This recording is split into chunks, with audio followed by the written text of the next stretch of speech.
Hello, BookTube. It's Wednesday, and that's New Comic Book Day, and it hadn't occurred to me until the very last minute, hence the late video, that I actually have comics to talk to you about today. Ordinarily, that isn't true. It used to be, once upon a time, um, I went to my local comic shop whenever I was in the country. I went every week and got a stack of comic books. DC comic books, usually. Comic books from DC Comics, the home of Superman, Batman, and Wonder Woman, where I never missed an issue of the Justice League or Superman or Action Comics or the Legion of Superheroes whenever it was being published, Superboy, Supergirl, and sometimes Marvel Comics as well. I've been reading Marvel Comics since Marvel Comics began, and I confess, at the beginning of Marvel Comics, I wasn't all that impressed. But I noticed a momentum building, a very different way of storytelling than DC. The stereotypical view, which I think is largely accurate, is that Marvel superheroes are humans striving to be gods, whereas DC heroes are gods striving to be human. DC heroes are far more powerful across the board, generally speaking. They're far more idealistic and idealized. They seem more mythological, or at least in those days they did. Whereas Marvel Comics had what back in the 60s we called hang-ups. They had issues, they had Feet of Clay. And that, I admit, often made them more interesting to read about. Although my favorite Marvel hero by far was Thor, the god of thunder, who did not have feet of clay. He had to transform into his mortal secret identity to have feet of clay.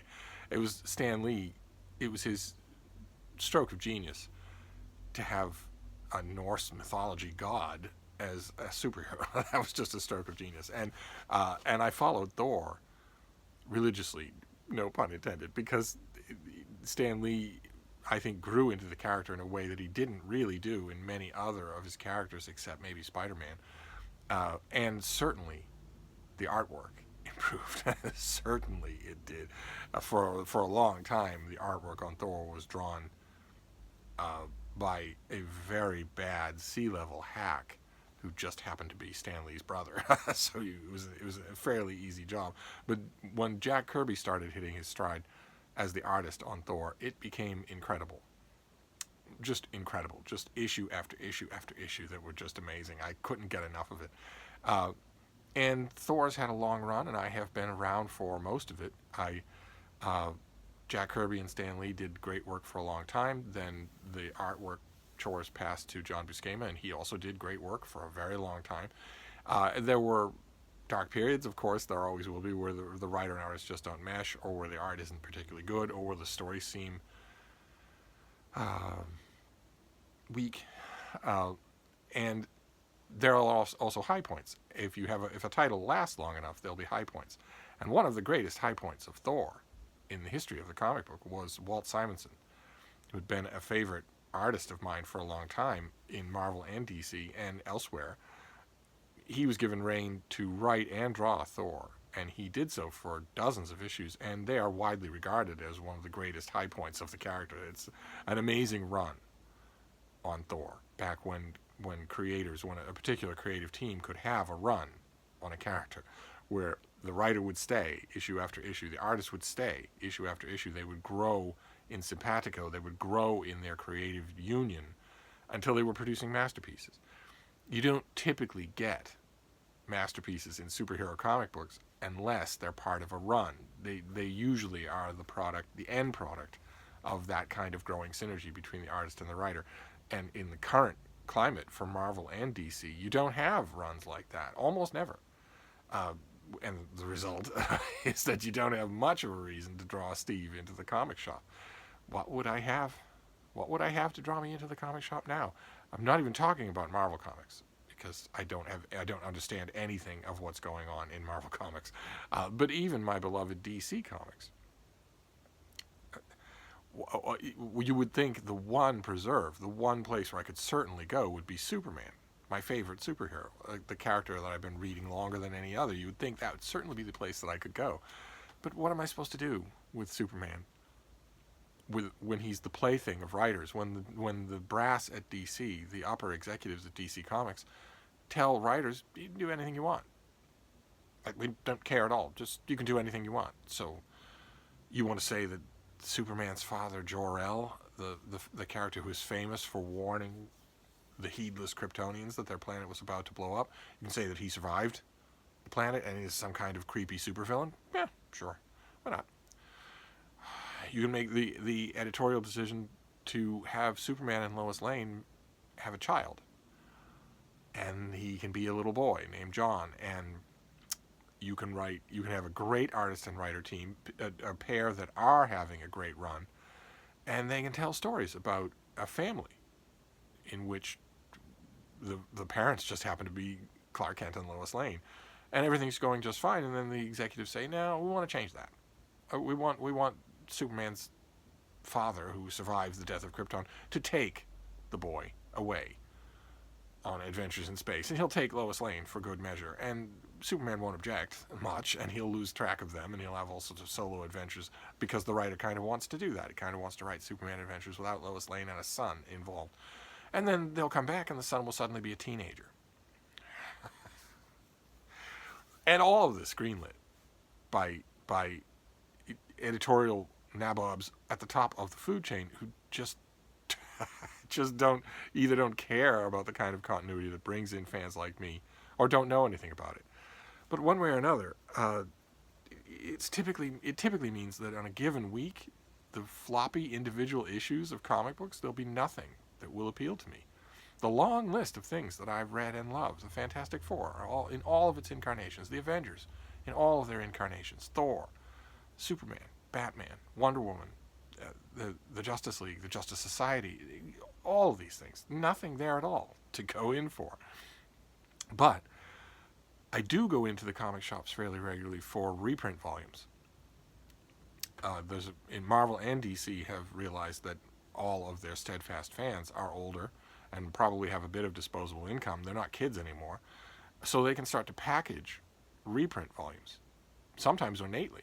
There's never a week that goes by when there isn't a $100 hardcover reprint of some kind or other, an omnibus of older issues from the time when these comics had to earn their weight, when they had to earn their audience. Usually those hardcover volumes, those hardcover anthologies, are actually encompassing what I mentioned, runs, great runs on titles. And that's great. That's fantastic for me, because my individual issues in long boxes out in the kitchen are falling away to dust. So that's great. The reprint culture is what brings me into the comic store. But there was one exception. There's one exception that I have noted several times on this channel, on Comic Book Wednesdays when I've had them from time to time. I've been doing this on and off for years.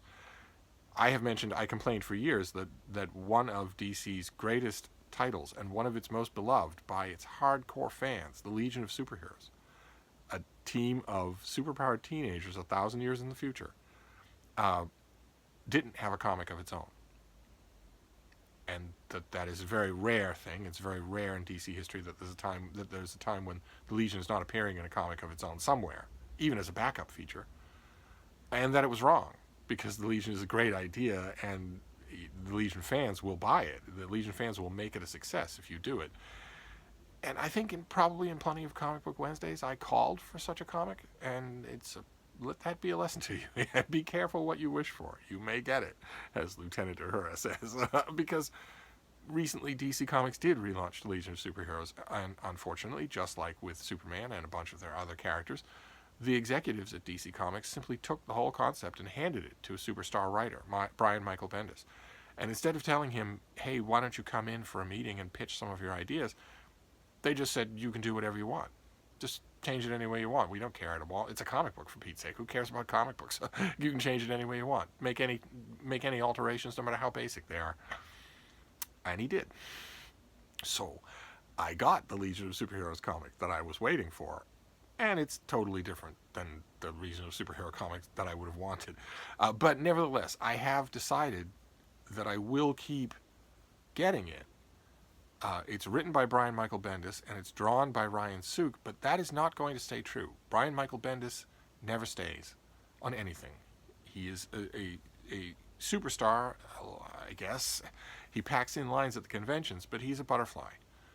He does not create runs. He comes and goes. He comes, he vandalizes something by coming up with all sorts of outlandish ideas. Hey, what if Jor-El survived the destruction of Krypton? Hey, what if Superman reveals his secret identity to the whole world on the internet?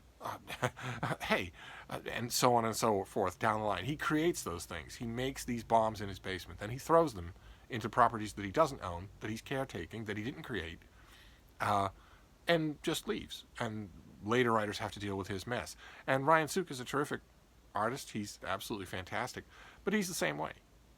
So even when I bought the first issue of the Legion of Superheroes, written by Brian Michael Bendis and drawn by Ryan Sook, I knew perfectly well that the two of them together won't even make it to issue 6.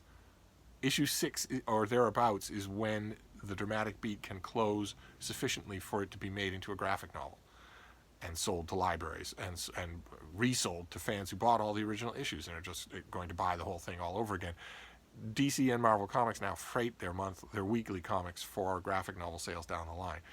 And the most they can hope for in this debased age is that a writer and artist team will stay long enough to do 6 issues. But I guarantee it, that Brian Michael Bendis and Ryan Sook together will not stay to issue number 6 of the Legion of Superheroes. I wouldn't be surprised if both of them are gone before then, maybe long before then. However, I am going to read the thing. I decided, just because it's not my Legion doesn't mean it can't be somebody's Legion. There might be good stuff in here. So at least as long as Ryan Sook is drawing it, I will read them. So I had a reason to go into the comic shop because today I checked the websites ahead of time to see, and today was the release date for Legion of Superheroes number 2. I showed you issue number 1 on this channel a while ago, and now issue number 2 was out. So I had a reason to go to the comic shop. So I did. I went to my LCS, and there's one kid there who understands customer service and also understands basic human interaction. No one else, none of the other the staff. It's in Newbury Comics, the same chain that Mark Richardson goes to. If you watch Richardson Reads, and if you don't, why don't you? But he goes to his Newbury Comics, and just as with his Newbury Comics, so too with mine. There's no employee older than 24 anywhere in the place, and he's lucky because apparently the customer service level at his Newbury Comics is quite good. The customer service at my Newbury Comics is non-existent except for this one guy, this young guy who is there every Wednesday. Wednesday is New Comic Book Day, and he's there every Wednesday, I guess, to deal with comic book people like me. I mean, of course he works a full week schedule, but everyone else, the people at the registers, the people on the sales floor, they stare. They just stare. It's like something out of Logan's Run. It's like they've never seen anyone older than 23. So when they look at me, they just go, or maybe they're expecting me to rant at them or boss them around or whatever. But anyway, the guy that I know at the comic shop was there, and he was a dervish of motion. Apparently today was a huge release day for new issues and new collections and whatnot. And that he said it was meant to freight against next week and the week after that because it's Christmas and New Year's. And according to him, there's virtually nothing that's coming out on either one of those weeks. So he was working like crazy. But even though he was working like crazy, when I came up to him by surprise, I came up to him from behind and said, "Hey, look at you, how hard you're working."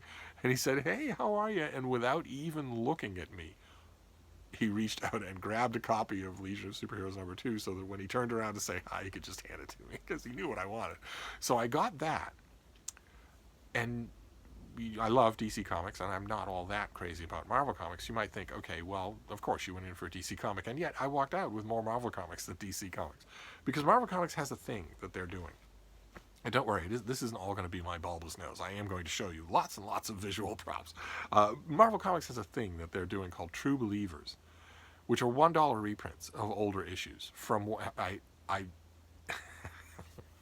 my automatic response is to say from when Marvel was good. And they come from all different eras. And it's a very canny thing. Marvel brings them out in full color for $1 as sort of lead-ins as teasers to something else that they want to sell, to some collected edition that they want to sell. They do it not only to remind old-style readers like me who remember the issues when they came out of how good they are, but also to entice younger readers who don't know anything about the past of comics and who might want more of what they see. And I got 3 of those. So I spent $3 on Marvel Comics. The first one is they're all connected to an event called Annihilation. That's coming out in an omnibus edition. I guess it was a limited series a while ago. They all have that as the logo. I don't know why, because they're not all connected to it, but they are all connected to publications of one kind or another. This is Super Skrull, but it is a reprint of the Mighty Thor. I wonder if it gives you the number. Yeah, number 142. Mighty Thor number 142 from the late 1960s. Where Thor, the god of thunder, fights a genetically engineered Skrull. You might remember the Skrulls from the billion-dollar Captain Marvel comic book movie. They're a shape-shifting race of greens, literally bug-eyed green aliens. And the Super Skrull is a Skrull who has been genetically engineered to have all the powers of the Fantastic Four. So the strength of the Thing, the elastic ability of Mr. Fantastic, the flaming power of the Human Torch, and the invisibility and force field power of who was the Invisible Girl at the moment, the Invisible Woman now, and that makes him, an A-list super baddie for Marvel Comics. And in this issue, Thor's brother Loki cannot bedevil Thor himself, so he influences the mind of the Super Skrull to get him to go to Earth and challenge Thor himself. And that's exactly what happens. They fight. Now, I loved this issue. I thought it was fantastic. But it's a classic case of Stan Lee writing himself into a corner that he can't write himself out of. The Super Skrull should be unbeatable. He should certainly be able to beat Thor in about 5 seconds. He uses his superpowers. He tears up buildings. He hurls bolts of flame. He turns invisible and punches Thor. But he uses them ineptly, and he wouldn't, because this is not his first appearance. This character's appeared and fought Marvel superheroes before. And if the strength of the Thing, no, okay, that's not strong enough to beat Thor. But if you turn invisible so that Thor doesn't know where you are, and you use the strength of the Thing to strike him in the hinge of his jaw while your hand is Nova hot, you will kill him. You will certainly take his head off. The fight would last 5 seconds, is what I'm trying to say. And instead, it lasts the whole issue and is resolved when Thor just decides enough is enough. And it's a fantastic panel where he just decides, well, you're mighty powerful, but you're still just a mortal being. Whereas, look at that is classic Jack Kirby. Whereas I am the god of thunder. So he says, by the power of my Uru mallet do I create an anti-force. Begone then, Super Skrull. Never again will the planet Earth offer haven to such as thee. Oh, okay. First of all, why didn't you do that first? And second, who says you can create a Uniforce, and what the heck is that? It's never been mentioned before. It's never mentioned again. It reminded me, I got this because it's $1. It'll be a lot of fun to go through. It was a lot of fun to reread it, and also because I have the original issue of this out in a long box in the kitchen, and it's falling apart. So I almost went to dig it out so I could show you the two of them side by side. Mine is all darkened with age. But I got that, and at the end of this one, it says, to continued in Thor Epic Collection, The Wrath of Odin. We've seen Epic Collections on this channel before. They're full-color reprint volumes. They aren't cheap. They're $40, something like that. I don't remember off the top of my head if The Wrath of Odin has already come out. I don't think it has, because, or maybe it has. This story might not be in it. It might be leading up to it. The story that immediately follows this one in these old Thor comic books is a terrific one. I might have mentioned it on this channel before, where Thor's father Odin, the king of the gods, fights the enchanters, 3 eldritch beings who combined are almost as powerful as Odin himself is. And there's a terrific sequence at the end of that issue, where a sequence that has had longtime Thor fans, I don't know if there are any still alive, it's had longtime Thor fans speculating for a long time about what happens in that sequence. But that was the first Marvel True Believers that I got. Then the next one, also with an Annihilation masthead, was this old classic from Stan Lee and Jack Kirby, only the Jack Kirby looks completely different. The artwork looks completely different, because the inker this time around is... who is this? Frank Giacomo, instead of Art Simic. Or no, Vince Colletta. Vince Colletta inks the Super Skrull issue. And you can see, let me see if I can show you. Yeah, see? There's Thor giving a thrill ride to a juvenile delinquent. You see how rough it is? There are hatch marks all over Thor's arm. Hatch marks to make speed. See how things are, it's sketchy and rough. Let me get you another example. Okay, well, I don't know if you can make it out. There's that panel that we saw again. Notice it's hatch work that Vince Colletta does. It isn't quite as effective in Earthbound stories, but when he does Asgardian stories, mythological stories, it's fantastic. Whereas, same artist, but this is a clean style. So you don't get any hatching. Like this is Captain America. This is Captain America fighting the super adaptoid. And there's Cap springing into action. Look at that. That is the same artist, but it's much cleaner. I don't know if you can make out the details. It's much cleaner when this inker takes on Jack Kirby's pencils.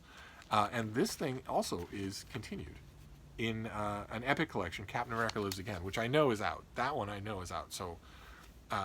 So it's twofold, because in the one hand, you're leading readers to an Epic collection. I don't know why they don't put the cover of the Epic collection in the issue. It seems natural, but they don't do it. And the other thing is that it's connected somehow to Annihilation. The Super Skrull I understand, because there's a Skrull. The Super Skrull is actually on this promotional page. But the Super Adaptoid? No idea. And then the third Marvel True Believers that I got is a jump forward. It's not Stan Lee and it's not Jack Kirby. It's still Thor. And it's a chapter from the great Walt Simonson run. I don't know how this is connected to Annihilation at all, but it's called Odin Power. But it was originally Thor number 349, and there it was called The Brothers of Odin. And it's essentially Odin's origin story. It's the story of when he was a young god, and he had two brothers, Vili and Ve, and they were young at the dawn of time, and they faced Surtur, the flame demon, and they combined their powers in order to forestall him, and Odin's brothers leave him behind. They guard the passage to Surtur's realm and bequeath their powers to Odin. So suddenly, he is infinitely more powerful than he was before, and he tells this story to the Asgardians, and at the end of his story he summons a character named Beta Ray Bill to Asgard, and that is connected with a big event that Marvel is doing. Let me show you here. This is Annihilation Scourge, apparently the sequel to Annihilation, and one of the characters featured in there is Beta Ray Bill. So that makes sense, and this is also a lead into Marvel Visionaries Walt Simonson Book 2, because Marvel does a thing. They do paperback collections called Visionaries, where they collect great artwork from some of their signature artists in a softcover edition, and they've done one for Walt Simonson. They've done a few, so Volume 2 I think is out already. But it was great to revisit this, because this is not just a reprint of those issues, it's a reprint of the remastered version of those issues, where the coloring is just gorgeous. Look at the, you can't make it out in this crappy lighting, but look at the shades of orange just in the background there, and the shadows, the light. It's difficult to describe. You would have to see it side by side, but trust me, it's a day and night difference between the beautiful remastering coloring job that was done on the Walt Simonson run for its big anthology collection. And the original issues, all of which I have. I got all these when they were coming out and was stunned by how great they were. So I got 3 Marvel issues, 3 True Believer issues, but I did get the Legion of Superheroes. number 2, which is a direct sequel to number 1, where the Legion intercepts a group of criminals, lobster-like alien criminals, who are smuggling the trident of Aquaman, which in the Legion's view is 1,000 years old. These lobster mercenaries had stolen this trident and were smuggling it. It was taken from them by Mordru the Mystic, who we see in the first issue. And Mordru the Mystic was an age-old Legion of Superheroes villain, basically an omnipotent evil wizard who could easily beat the whole of the Legion and was one of their most dire threats. And in the first issue of Brian Michael Bendis' relaunch of the Legion of Superheroes, not only is he silly, but he is defeated with a punch to the jaw. And there is no mention of what's going to happen when he wakes up. There's no mention of why a punch to the jaw would work on an infinitely powerful magician, and no mention of what happens when he wakes up. Is he going to be in handcuffs? Is that what you're thinking? It's that you're not thinking. The problem, the more I thought about that, the more it bothered me. That was Brian Michael Bendis' shot across the bow. That was him telling old-style Legion fans like me that anything you expected here is not going to happen. That I, like everyone else in pop culture, will work to subvert the expectations, that's the catchphrase, of the people who are expected to buy this thing. I want you to know that you're an antiquated embarrassment. I'll take your money, but I'm going to destroy what you love in the process, and you'd better not complain, because if you do, I'm going to mock you while expecting to take more of your money. The more I thought about that, the more it bothers me. that moment, Mordru the Mystic being beaten by a punch to the jaw from one Legionary, after giving them no trouble whatsoever, in the first issue of a new launch of the Legion of Superheroes. And you know why it bothered me? Because it wasn't well thought out. It was done to taunt old-style readers, and taunts are never well thought out. It's a little bit embarrassing. Brian Michael Bendis is, in his 50s? In his 50s, in his late 40s? And his first issue of the Legion of Superheroes, which presumably he has been planning for a long time, was a mess. Plotting-wise, character-wise, pacing-wise, it was a mess. And all I could think was, that's embarrassing enough. But Mordru the Mystic was created by a writer named Jim Shooter in an issue that was not a mess, that was well plotted, that had lots of great character beats. And Jim Shooter was 13 when he wrote it. So how embarrassing is that? But even so, I bought the second issue, in which the Legion recovers the trident of Aquaman and faces those interplanetary bandits in a terrific 2-page spread by Ryan Sue. These are non-superpowered, gun-toting alien thieves. They have, it looks like, limited force fields and energy weapons, and they are facing, you can't really tell, but they are facing the entire Legion of Superheroes. The entire Legion of Superheroes. So Ultra Boy, who can achieve Superboy levels of strength and invulnerability. Superboy, who is basically limitless power. Mon-El from the planet Daxam, who has all of Superboy's superpowers. You have Legionnaires like Timberwolf or Block, who are incredibly powerful. You have Legionnaires like Wildfire or Lightning Lad, who are incredibly powerful. You have a Sorceress, the White Witch, and dozens of others. And the fight goes on for pages when the full Legion of Superheroes is not necessary. Mon-El alone could take all of these people in about a fraction of a second, and it doesn't happen that way. And that bodes ill anyway, Superboy snatches the trident while the Legion is fighting these 2-bit criminals, and at one point, when he has the trident in hand, it starts to glow and releases an enormous amount of water that washes over all of Metropolis and leaves everybody sort of soaked and befuddled. And there's other things that go on in the issue, but that confused me. And when we break from that scene to the Legion headquarters, the trident is in a force field, and the Legion is talking about it. And I want to read you some of this because the dialogue hints at a lot of problems. There are a lot of problems with this issue. Uh, the uh, the Legion's resident genius, Brainiac 5, is examining the thing and he's analyzing what it is. And he estimates that that it is containing a portal through which all of Earth's oceans were transported 1,000 years ago. Superboy says, so the oceans of the world are inside that's a portal to where they are? And Brainiac 5 says, portal door sounds right. There's so little actual documented information about Atlantean technology. It was the first city to go. And Superboy says, can we go back in time and ask them? And Brainiac 5 says, about something that hasn't happened yet? The variables on that are very poor. And Superboy says, is everything you say going to be upsetting to me? And Brainiac 5 responds, many feel that the 14th Star Wars movie is the best one ever made. We have a long funereal silence because that's supposed to be a joke. That this author, Brian Michael Bendis, thinks he's funny, and he thinks this is clever, witty badinage. And it goes on from there. The characters are constantly doing this sort of thing. They're constantly quipping cutesy-poo one-liners. All of them are. Not just the Legion, but all the villains, the United Federation of Planet Officials. It's self-consciously cutesy-poo writing that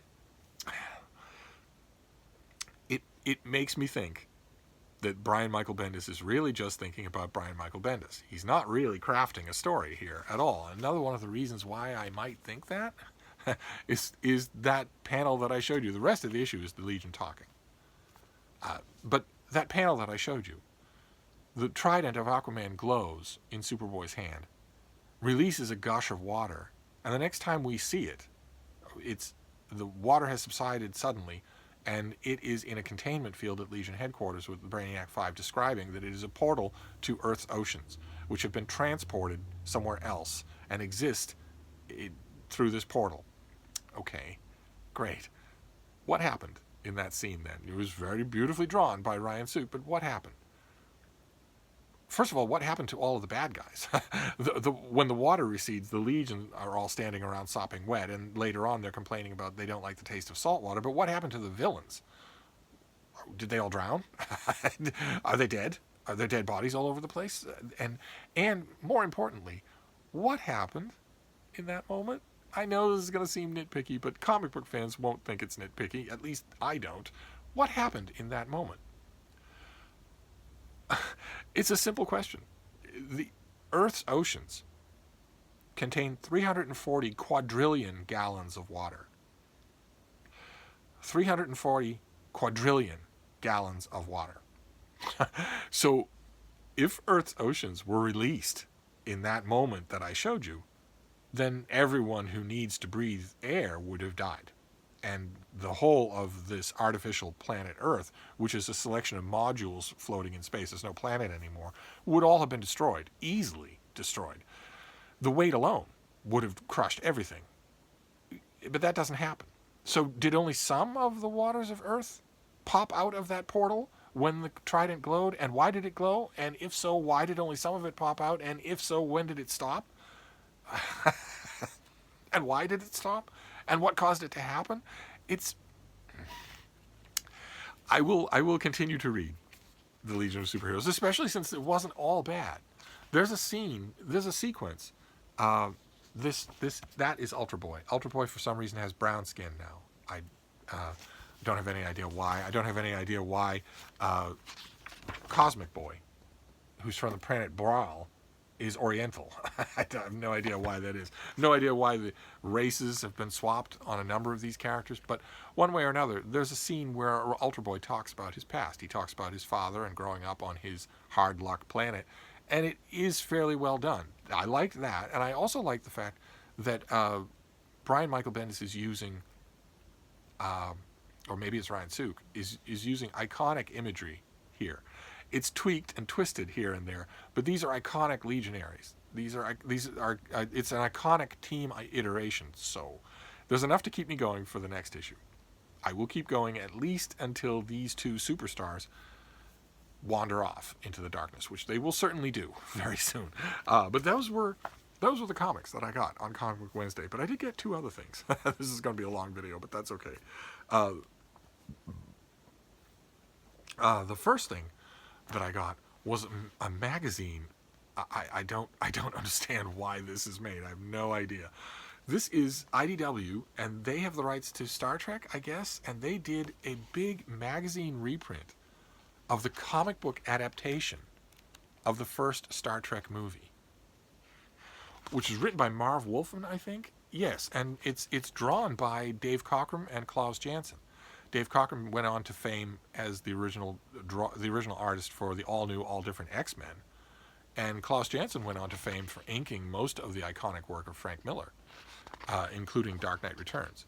And here they team up to do a very faithful, line-by-line, scene-by-scene comic book version of the original movie, of the first Star Trek movie. I originally read this back in 1980 when it was a pocket-sized mass-market paperback. So to have it in this big format is terrific. I just don't understand why. I don't understand why I'm seeing this. But the minute I saw it, I realized, okay, well, this is an instantly collectible Star Trek thing. You have to have this. I don't have that comic book version. And the adaptation is nothing to write home about. But there are some neat details here and there. And there's long editorial stuff in the back about the movie. So I had to have this. I don't know why it was there. I have no idea. And then the last thing I want to show you, a long comic book video, the last thing I want to show you is something that I mentioned earlier in this video, a Marvel Visionaries volume. I mentioned it in connection with Walt Simonson.